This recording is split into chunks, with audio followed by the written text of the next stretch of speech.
Unfortunately, no one can be told what the matrix is. You'll have to see it for yourself. It's time for math with Mr. Troy.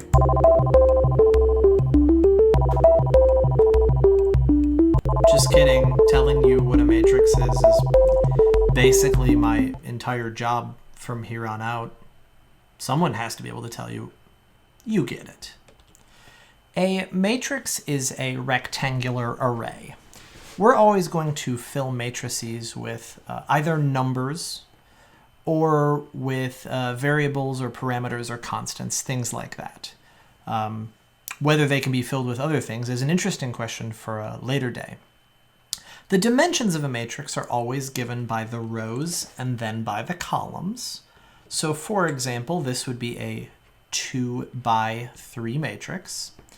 It has 6 elements. And if I asked you what element 2, 1 was, you would say that that was F because it is in the second row, first column. Matrices can be arbitrarily big, but we always need to pick a whole number of rows and columns, no half rows, no half columns. The plural of matrix is matrices. And a square matrix is a matrix that has the same number of rows as it does columns. For example, a 3 by 3 square matrix. The trace is the sum of the elements on the main diagonal.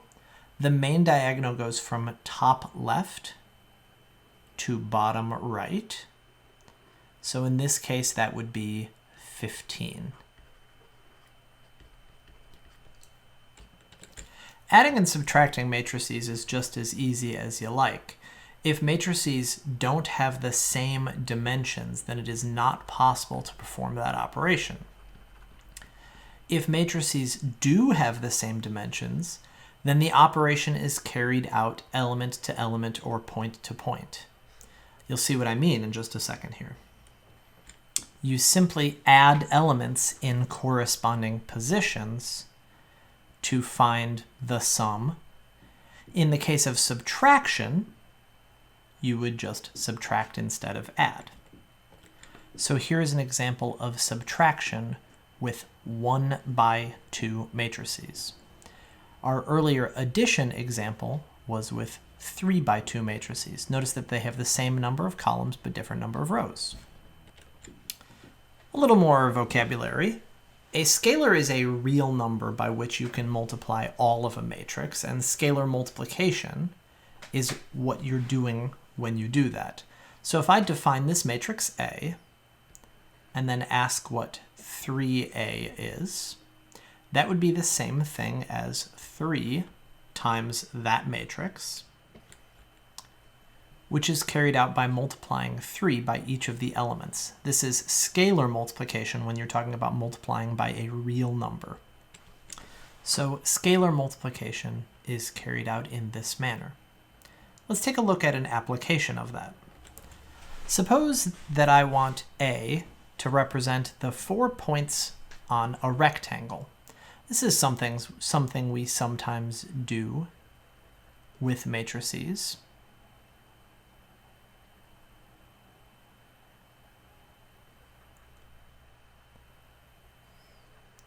So I just took each one of these and made them an xy coordinate point. This is just something that we're doing to see an application. This is not something that is always done or every single scalar multiplication example has to do with this. So here's our rectangle. What would that scalar multiplication we just did represent? Well, let's interpret that resultant matrix in the same way. Let's think of it as points. 3, 6, 9, 6, 9, negative 9, and 3, negative 9. So, what do we see here? Have you seen this in a geometry class before? Yes, it's... Sorry, I answered that like we were on an episode of Dora the Explorer, and you just told me to use the map. Yes, it is a dilation by a scale factor of 3. Now, one property of matrices is that equal matrices have to have equal elements. So the simplest possible example of this is if I say that 2 matrices are equal,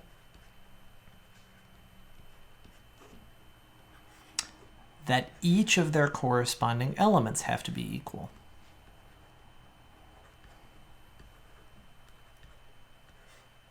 Therefore, x would have to equal 5. So we're going to try that for this problem right here. Now, we don't know yet if there is a distributive property for matrices, so we're going to have to add and then scalar multiplication on the left side, and then solve with the matrix it's equal to on the right side. So the addition would happen in between these two 2x2 matrices.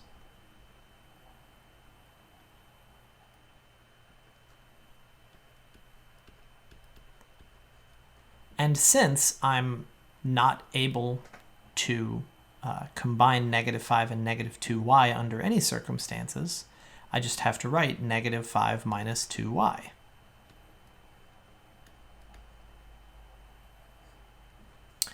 Then I'll do my scalar multiplication. And it's good that I'm seeing all of these other elements line up the same. I'm just using regular properties of algebra or properties of real numbers here. So this is -20 minus 8y. And all of the, let's say, uninteresting elements are already the same. So to figure out what y is, all we need to do is to say -20 minus 8y equals 60, and then solve that equation.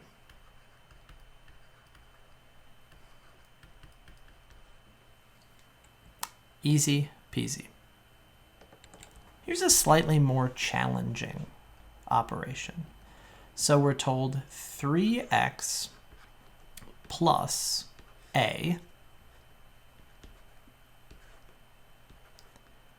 has to equal b.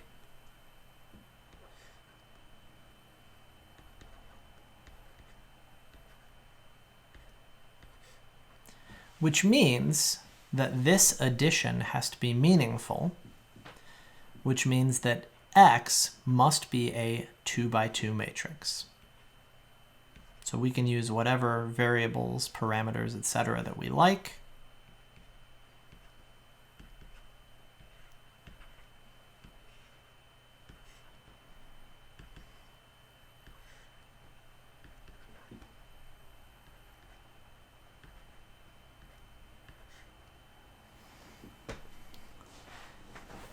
And we can solve this relatively simply. So I'll do the scalar multiplication first. And at this point, we don't actually know if all of the properties that we've always thought were true are true. So we don't know if associativity holds. We don't know if distributive property holds. Things like that. If we're operating between real numbers, the properties of real numbers would have to hold.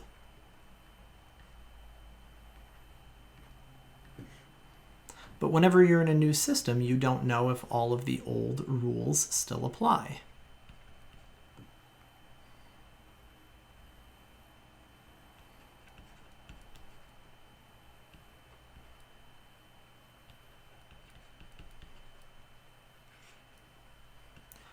So I'm just left to kind of combine like terms when I can and write out unlike terms when I can't.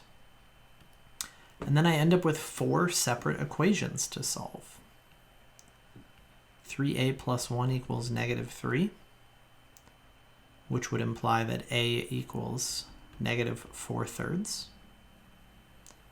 3b minus 2 equals 4, which would imply that B equals 2. 3C equals 2, which would mean that C is 2/3. And 3D plus 3 equals 1, which means D equals negative 2/3. So our answer would be negative 4/3 to 2/3, negative 2/3. In order to multiply two matrices, you first have to decide whether or not that is possible. Now, this is not a matter of opinion. You need to look at the dimensions. So when we write out the dimensions, I think of the dimensions as the inside dimensions and the outside dimensions. So this first matrix has 2 rows and 3 columns. The next matrix has 3 rows and 2 columns. The fact that the inside dimensions are the same, that there are the same number of columns in the first one and the same number of rows in the second one, means that this is possible. Then, the outside dimensions are going to give you the dimensions of your answer matrix. So set up a 2 by 2 matrix to serve as your answer matrix. We work one element or one answer blank of our resultant matrix at a time. Looking at this right here is the top left element. I would find that by doing multiplication between the top row and the left column of the first 2 matrices. If I wanted to find the bottom left element, I would do that multiplication instead between the bottom row and the left column. And for the bottom right, it would be the bottom row and the right column. So to find the value for just that one answer blank, we are going to multiply 1 times negative 1, negative 4 times 0, and 2 times 1, and add all of that together. So negative 1 plus 0 plus 2, that one blank is 1. For the top right, I would do the same process, but I would use the top row and the right column. So in this case, it would be 1 times 4 plus negative 4 times 3 plus 2 times 5. Or in this case, 2. Or in every case, 2.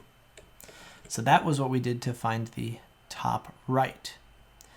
Go ahead and see if you can find the bottom left and the bottom right.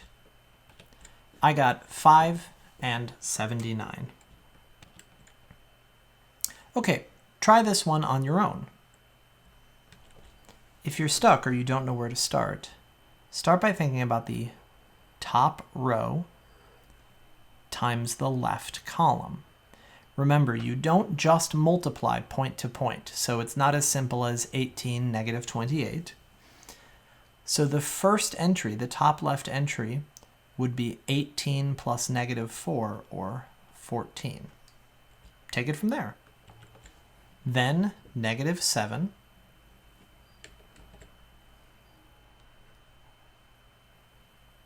Then negative 14.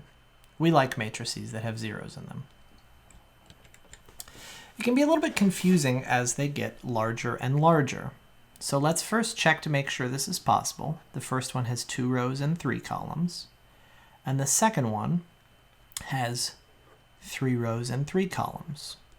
The inside dimensions are the same, so this means they're compatible.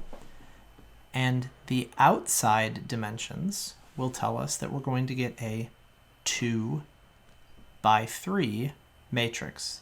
2 rows, 3 columns. As you're beginning, write in the answer blanks. It's really helpful. The only difference here is that this is now the top middle, for example.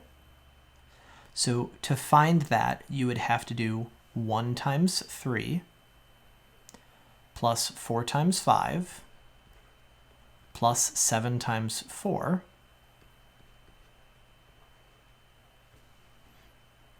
which I believe adds to 51. See if you can do the rest. All right, here's what I got.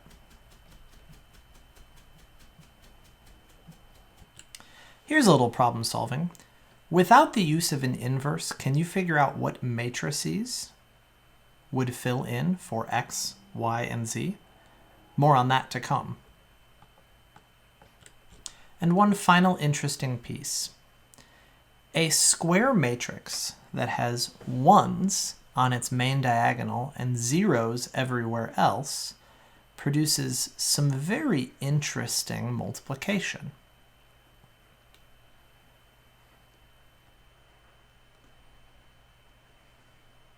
I'm doing this very quickly in my head.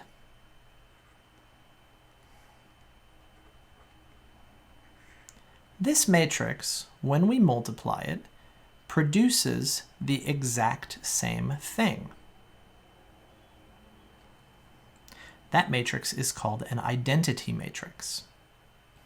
After all, an identity is anything that you can use in an operation and end up with the same thing. So this would be I3, or the 3 by 3 identity. I hope that's helpful. Have a good one.